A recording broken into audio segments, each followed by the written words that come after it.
Hello everyone, Dragon King Gaming here. No, it's been a while since I've really done a video like this, but I've just been busy, holidays, family stuff, all that kind of stuff. But I wanted to finally talk about Spider-Man No Way Home. I normally don't really do movie reviews. I tried that earlier on my YouTube channel. Didn't really work out, didn't feel right, didn't have the necessary stuff. But this isn't really a full review, more of just talking about the movie and the future of Spider-Man in either the MCU or in Sony's little world they got going on. I think it's going to be kind of a bit of both. But I'm going to be talking about the movie, so spoilers, spoiler warning. Anybody who has not seen the movie somehow, it's made over $1 billion. How have you not seen the movie? It's amazing. Go watch it. So, if you want my honest opinion, the movie is amazing. It's probably my favorite Spider-Man movie, and that's crazy because I love pretty much all the Spider-Man movies. I know I have some problems with the Amazing Spider-Man movies, but I still watch them. I still can enjoy them. Even Spider-Man 3 with Tobey Maguire, I can still watch that movie and enjoy the movie. But, out of all the Spider-Man movies, I think this might be my favorite one just because it kind of just celebrates the entire existence of Spider-Man on film. You got returning villains from the Tobey Maguire universe and Andrew Garfield's universe. No villains from Tom Holland that join up in this movie, unfortunately.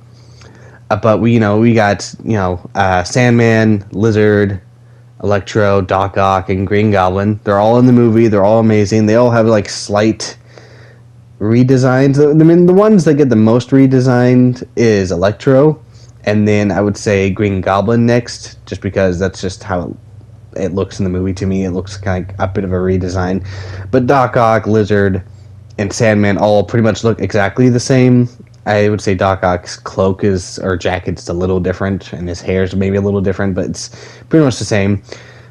Sandman, on the other hand, is pretty much is completely sand throughout the whole movie. It's the same actor, Thomas Hayden Church, doing the voice and everything and the likeness. It's just he's sand for the whole movie, except for the very end where they cure him.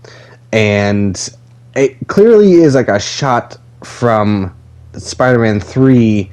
They kind of just re-edited or reused to make it look like he's turning back to normal, but it's clearly a shot from the movie.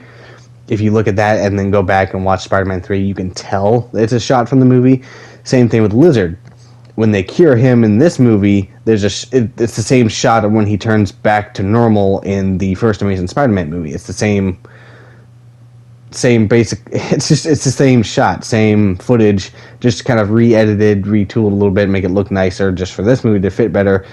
But that's how you tell it's the same actors, because it's the same voices for each character. It's the same person. It's that they're not physically there. It's just they're all always Lizard form, and Sandman's just always in sand, which is weird because I don't know why they couldn't just get Thomas Hayden Church to be there. Maybe scheduling issues or not, but I don't know. It still was great to see them both back. That was really cool. And Electro has the biggest redesign, obviously, because clearly they didn't want to go back and make him completely blue again. I'm sure Jamie Foxx didn't want to do that again. So this is basically, I would say, the MCU version of Electro, even though it is the same Electro from Amazing Spider-Man 2. I would say this is probably what they would have ended up going with if they used Electro in the MCU. If they did their own version, which I guess could still happen, but since they've already... that's one thing I'm kind of concerned about. Now that they've used Lizard, Sandman, Electro, Doc Ock, and Green Goblin in this movie from other universes, I'm a little concerned that they're just never going to use those characters again, for their main MCU, in the main MCU version of those characters, You know what I mean?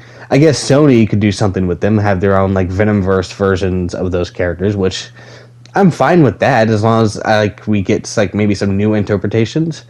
Not to say that, Alfred Molina is, the perfect Doc Ock. He's great, but I'm not the only one who just wants to see a new version of Doc Ock, right? I can't be. Because we've only had the one Doc Ock on film, which was Alfred Molina. And I kind of would like to see another interpretation of him. I know the Doc Ock from Marvel's Spider-Man was great, and that's awesome. But like in terms of movies, I kind of want to see another version. As for Green Goblin, though, they could do another version of Green Goblin if they really wanted to, but like, there's no point really, especially with how this movie ends. Yeah, Peter's already dealt with Green Goblin technically because he beats him down. He's dealt with the problem. You know, he's never going to really trust any kind of Osborn after this, and it doesn't even seem like Oscorp or even the Osborns exist in the MCU. Just from what is said in the movie, it doesn't even seem like Oscorp or Osborn even exists. So, probably never going to really do anything like that. We could have Ned become Hobgoblin, and they even kind of tease that a little bit, but who knows? That could happen some point in the future, obviously. As for, let's see, the other villains, I like them all. I would say Lizard and Sandman kind of get the short end of the stick a little bit because they don't do a whole lot in the movie. Sorry. But they're pretty good still. Lizard does look slightly different, but it's like not that big of a difference. But they're both good in the movie for what they are capable of doing. Obviously, the big three are Electro, Doc Ock, and Green Goblin. Green Goblin being pretty much the main villain of the whole movie. Doc Ock having some good scenes, getting cured, turning good, helping out at the end of the final battle, with him showing up at the end and helping take out Electro, getting him cured, and then trying to stop Goblin from,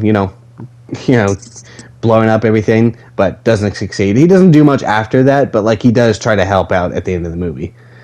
Aside from that, the big fight with Tom Holland, Spider-Man, and Goblin, even in the apartment and at the final fight, is pretty brutal, honestly. Like, it's a lot of like brawling action, just beating the crap out of each other. Tom Holland does end up overpowering him, and well, I probably should have said this earlier in the video, but yes, Tobey Maguire and Andrew Garfield are in this movie, and they're in it for a bit longer than you probably think. They do kind of appear, I would say, midway through the movie, and again, spoilers, shortly after Aunt May dies, unfortunately, Goblin kills her, hits her with her glider, she gets like a big cut in her back, and she kind of bleeds out and dies, unfortunately. Which, that was a great scene. It was really emotional, and it kind of does suck that she's gone now, so it's, that whole thing. Also, Doctor Strange in the movie. He's not in the movie as much as you probably would think, but he is important to the movie. But overall, he helps out pretty much at the end with the whole spell thing. But he doesn't fight any of the villains, really. The only thing he really did at the beginning of the movie is, mess up the spell, or have Peter mess up the spell, and then he catches Lizard already, and he's already in like the little prison thing, but we don't get to see him catch Lizard. He just shows that he already caught the Lizard. But that's all he really does, and then he fights Spider-Man over the box to send them all back and stuff like that, and then he gets stuck in the mirror dimension, and then he doesn't show back up until the end of the film. So that's pretty much Doctor Strange. Still good, still cool, but that's all he really does in the movie. Where was that? Oh yeah, the Green Goblin. Seeing Willem Dafoe back as the Green Goblin was awesome. He played it up very well, and it was just great, honestly. And that final fight between him and Tom Holland's Peter Parker, brutal, just beating the crap out of each other. And then Spider-Man, Tom Holland's Spider-Man, is about to stab him with his glider, and then Tobey Maguire jumps in and stops him, and like he doesn't even have to say anything to him, but like just the look in his face is perfect, because he realizes like you don't need to do this, it's not worth it, kind of thing, basically.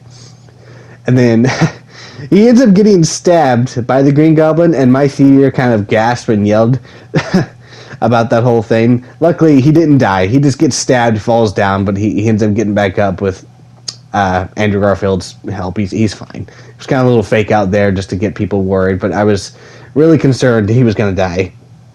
As for Andrew Garfield, he's perfect in the movie. He comes back. He kind of steals the show a bit because he's just really good in the movie, honestly. And he's very emotional with what happened to him in the past. There's a part during the final battle where MJ falls off of the Statue of Liberty, and Tom Holland is going to get her, but Goblin knocks him away. But then Andrew Garfield jumps down and actually catches her, kind of giving him like a redemption moment in the movie. And you can tell he gets really emotional about it, like, are you okay? And she's like, yes. And then she asks him if he's okay, and he's like, yeah. So it was great. Perfect. So by the end of the movie, all the villains are cured. And the only way to really fix it is that Tom Holland's Peter, says just make everyone forget Peter Parker, basically. But Doctor Strange doesn't really want to do that because that means like he'll just never exist. People in the world won't know who he is, and he'll be completely erased. Like no one would he would have no record, no mention of existence or anything. People would still know who Spider-Man is, like people knowing Spider-Man exists, but Peter Parker and everything associated with him, his family, his friendships, his everything, it would be gone. And he says that's okay. He does it. He says his final goodbyes to MJ and Ned, promising to reunite with them, obviously. The spell goes through. It cuts, like, I think the next day or so. And he goes to the coffee shop, sees MJ there, sees Ned there. They clearly don't know who he is because, obviously, the spell. And he's trying to, like, work up how to tell MJ what's going on or what happened. And then he sees the bandage on her head, realizing that she's been hurt by all this. And he decides to not tell her or Ned what happened or who he is or anything. Meaning he's going to just let them live their lives and hopefully everything works out for them. I'm kind of hoping because Zendaya is great as MJ and Ned is great too. I'm hoping they're just not done with them. I hope they do come back into his life. Maybe he's just giving them time to just let them relax, not have to worry about Peter and Spider-Man and all the danger and stuff that comes with that, So he's letting them live their life without him, and it's pretty good, honestly. I mean, it's sad because he doesn't get to be with MJ, but who knows? I'm hoping they come back at some point. We then see him at Aunt May's grave with Happy. Happy doesn't know who he is either, but it's a nice scene. And then it cuts to him getting his new kind of crappy apartment like we usually see Peter in. And then he makes a new suit. He makes a new, very classic looking suit with like a bright blue fabric and like the normal red fabric. I think he still has like the moving lenses, but you can't really tell with how fast everything kind of goes by. But looks really, really classic suit. He's got a new logo. I'll probably put a picture up here, obviously, showing you what it looks like. This is a picture from Twitter I found. I don't think this is an official picture, but like someone made it based on what they could see in the movie. This is pretty much exactly how it looks. It might look a little different once we eventually get an official photo, but this is pretty much how it looks. It looks great, honestly, and I'm hoping he does get to keep this suit for a little while. And yeah, that's pretty much the end of the movie. Peter's completely alone. He has nobody. People know Spider-Man, and by the end of this movie, J. Jonah Jameson actually has like a news studio now because of the whole coverage of Peter Parker as Spider-Man. He actually has like a news studio now, so he can do all his Spider-Man hates and all that stuff. So we got to that point where J. Jonah Jameson now actually has a news studio and everything. That's cool. But yeah, he still hates Spider-Man. Everyone knows Spider-Man exists. He's a hero that's helped out with, I think the heroes and stuff like that. I think that's what they're still going with, is that he's still helped with everything. Everyone knows who Spider-Man is, but no one knows who Peter Parker is. Like, Peter Parker has been completely erased. So everything that happened with Spider-Man in the MCU, everyone, I think, still knows, just no one knows who Peter Parker is. I think that's correct. Unless somehow they just don't explain it and they don't talk about what exactly got erased and what didn't. I'm not sure, but that's what I'm going with. We get to the post-credit scene. It's with Venom, obviously. Eddie Brock and Venom are at the bar. They're talking about the stuff that happened in the MCU with the bartender. and then they're drunk, obviously, and then they get ready to kind of leave, and then due to Doctor Strange's spell, they get warped back to their universe, and kind of a little cop out a little bit. We all thought that there was going to be a Venom versus Spider-Man, which there probably still will be in the future somehow, but once they get warped back, they leave. We see at the counter a little bit of the symbiote got left behind, and then it starts crawling away. So clearly they're setting up the symbiote storyline for Tom Holland. Can't wait to see that. Kind of weird that they just brought Tom Hardy's Venom in just to do that. Though I'm assuming he's going to still kind of come back and do some Spider-Verse stuff at some point. I'm not sure. And yeah, that's pretty much it. The other post-credit scene was the Doctor Strange Multiverse of Madness trailer, which is out on YouTube now. You can actually just go watch that. Pretty cool. Can't wait for that movie. So, also, we should talk about Morbius, because this makes this a little bit more confusing a little bit, because he clearly takes place in the Venom universe, because he mentions Venom, like he does the I Am Venom thing in one of the newest trailers. We see the same Daily Bugle newspaper from Venom Let There Be Carnage, and there was that, remember that one shot where we saw Tobey Maguire Spider-Man painted on the wall that says murderer on it? That could still be a placeholder, we don't know. But then we also see Andrew Garfield's Oscorp building also in the trailer, so I am a little confused by it. So we kind of just need to wait and see what happens with Morbius. I'm still going to go watch it, probably still going to enjoy it, but who knows. But yeah, that is pretty much my whole breakdown of Spider-Man Far From Home, the potential future, talking about Venom and Morbius, and seeing where it all goes.